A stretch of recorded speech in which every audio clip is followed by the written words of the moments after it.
Hello friend, this is Paritosh.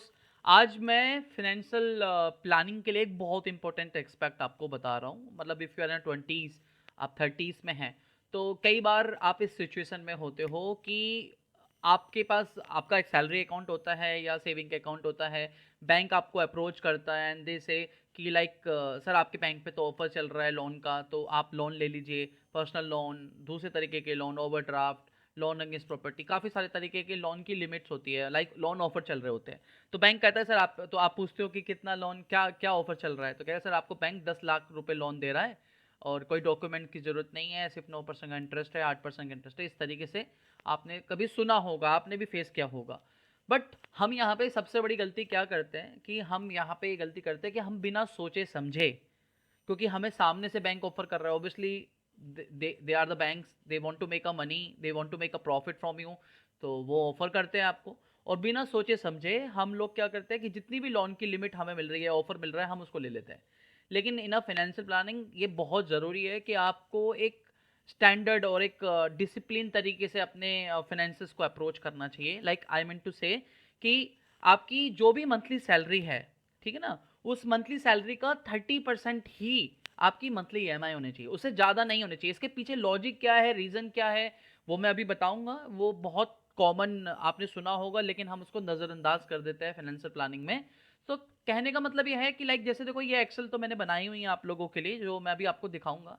कि suppose करिए, मान लीजिए, एक एग्जांपल दे रहा हूँ। मान लीजिए अगर आपकी 50,000 रुपीज़ का मंथली सैलरी है, तो 30% होता है आपका 15,000 रुपीज़। और मान लीजिए, ये इनपुट मैंने डाला हुआ है, जब आप ये एक्सेल में आप लोगों के साथ शेयर करूंगा तो आप इसको चेंज कर सकते हो। मान लीजिए आपको 9% इंटरेस्ट रेट्स मिल रहा है, और मान लीजिए लोन का टेन्योर 5 साल का है, आप पर्सनल लोन ले रहे हो, छोटा कोई एक स्मॉल पीरियड का लोन ले रहे हो, तो भाई देखो, आपका जो मैक्सिमम लोन अमाउंट है as per the financial planning, it should be near about 7 lakh.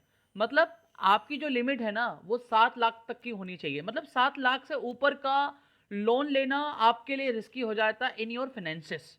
Even मैं नहीं कि लाइक मैंने एक्सेल बनाया हुआ है तो सिर्फ आपको ऐसा गाइड करते हैं।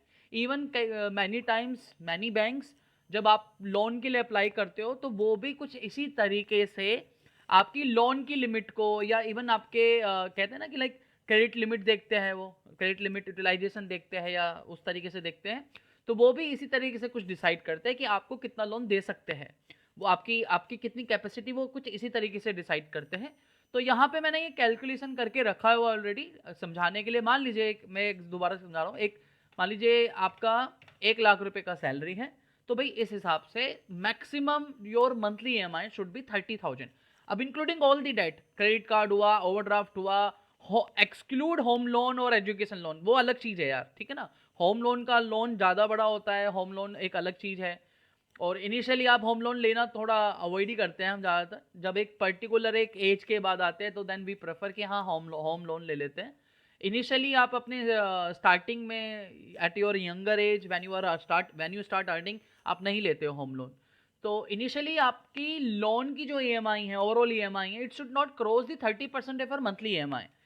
मैंने यहाँ पे इंटरेस्ट रेट अपनी तरफ से डाला है 9%, लोन टेनर अपनी तरफ से डाला है। आपको मैक्सिमम लोन अमाउंट कितना होना चाहिए आपके फाइनेंसेस में, वो यहाँ पे निकल के आ गया। ये एक्सेल में आप लोगों के साथ शेयर करूंगा, तो आपको और आसानी होगी। अब आप में से काफ़ी लोग ये भी तो सोच रहे होंगे ना कि ऐसा क्या है, ऐसा क्या है कि भाई हम 30% ही ले, 40 क्यों ना ले, 50 क्यों ना ले, 30% की ही लिमिट क्यों है। तो देखो, इसके लिए पीछे आपने कई बार एक रूल सुना होगा, 50, 30 और 20%। जिनको नहीं पता मैं बता देता हूँ कि आप जब अपनी फाइनेंशियल्स को बकेट में डिवाइड करते हो, अपने मंथली सैलरी को इस तरीके से डिवाइड करते हो कि आपके फाइनेंसेस सही तरीके से रन चले over a period of time. Initially when you are start earning, जब आप इनिशियली हो अर्निंग करना स्टार्ट किया है, तो हम ये बोलते हैं कि 50% इज द लिमिट, जो कि आपकी नेसेसिटीज़ में जाता है। नेसेसिटीज़ का मतलब आपका हाउसिंग, हाउसिंग हो गया, housing bill, phone bill, telephone bill, जो ज़रूरी है, आपके घर के खर्चे, जो ज़रूरी बिल है, वो आपके 50% में जाता है।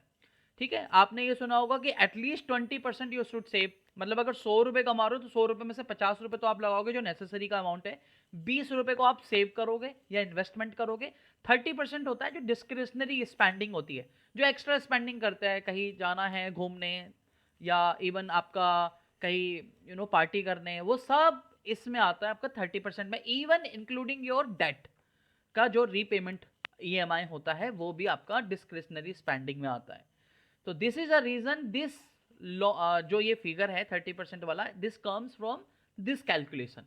ये मेरी तरफ से नहीं है, इवन बैंक भी कुछ इसी तरीके से आपके लोन की कैपेसिटी डिसाइड करता है। काफ़ी सारे बैंक इसी को फॉर्मूले को थोड़ा सा आगे पीछे करके यूटिलाइज करते हैं, कैपेसिटी डिसाइड करते हैं कि आपको कितना लोन देना चाहिए। तो आपकी जो भी लाइक आपकी जो भी सैलरी है उसका 30% तक का ही मैक्सिमम मंथली ईएमआई डिस्ट्रीब्यूट होना चाहिए आपके लोन की तरफ। अब ऐसा 50-30 वाला क्यों है, देखो बता दो ना, 50-30-20 वाला क्यों है। सपोज करो ये 30 नहीं होता जो कि आपका लोन का है, डिस्क्रिशनरी स्पेंडिंग है। मान लीजिए अगर ये 40% आप कर देते हो, आप ज्यादा लोन ले लेते हो, ज्यादा मंथली ईएमआई जा रही है, तो ये कहां से कॉम्प्रोमाइज करोगे आप, कहां से कंपनसेट होगा। इधर ये तो या तो आपके सेविंग इन्वेस्टमेंट से कॉम्प्रोमाइज होगा, या फिर ये आपके जो नेसेसिटी स्पेंडिंग्स है उनको तो कम नहीं कर सकते हो ना, वहां से कॉम्प्रोमाइज होगा। और अगर इन्वेस्टमेंट से कम कर दे तो ऑब्वियसली आपकी फ्यूचर फाइनेंशियल प्लानिंग सारी फेल होती है, उसमें दिक्कतें होंगी। तो दैट्स द रीजन ये मैक्सिमम लिमिट 30% की दी जाती है। That's the reason in a financial planning we say कि that your monthly maximum EMI should not cross the 30% of monthly EMI, monthly salary. So ये फिगर मैंने ना ये एक्सेल आप लोगों के लिए बना के रखी है ताकि आपका काम आसान हो। आप जिस पर्टिकुलर एज में लाई करते हो, आपकी जो भी फाइनेंशियल सिचुएशन है, आपको उसको बैलेंस करने के लिए इसको यूज करना चाहिए। तो मान लीजिए अगर आपकी 1 लाख रुपए की मंथली सैलरी है तो 30% का मंथली मैक्सिमम ईएमआई होना चाहिए। लोन का इंटरेस्ट आप डाल सकते हो अपनी तरफ से, तो यानी आपके ऊपर का जो मैक्सिमम लोन अमाउंट है जो आपको ले सकते हो एज पर द कैलकुलेशन, वो लग 14-15 लाख के आसपास का है। तो ये ना, इससे ज़्यादा लोगे तो वो आपके फाइनेंसिस को डिस्टर्ब करेगा, आपकी फाइनेंशियल प्लानिंग में प्रॉब्लम होंगी, आपकी सेविंग्स में प्रॉब्लम होगी, आपके लॉन्ग टर्म फाइनेंशियल प्लानिंग में दिक्कतें होंगी, और काफ़ी सारी चीज़ें एक दूसरे से इंटरलिंक्ड होती है तो वहाँ पे भी इशूज होंगे। तो दैट्स द रीज़न ये कैलकुलेशन रखी जाती है आपके फाइनेंशियल प्लानिंग में। तो आप इसको कंसर्न करके ही, इसको रेफर करके ही अपने इन्वेस्टमेंट्स को, अपने फाइनेंसिस को, अपने लोन्स को डिसाइड कीजिएगा। इससे ज़्यादा लोगे तो ऑब्वियसली आपको कहीं ना कहीं कॉम्प्रोमाइज़ करना पड़ेगा। और कई बार ऐसा होता है, जैसे अभी देखो, अभी 1 लाख रुपए का सैलरी है आपका, हमेशा तो नहीं रहेगा ना, ओवर पीरियड टाइम ये सैलरी बढ़ती रहती है। तो उसी हिसाब से आप अपने लोन के डेट्स को भी बढ़ा सकते हो। मतलब कहने की बात है, कंपनी की तरह सोचो, जब कंपनी एक्सपेंड करती है तो वो अपने लोन्स को भी तो बढ़ा सकती है ना, डेट को भी बढ़ा सकती है क्योंकि वो एक्सपेंड कर रही है।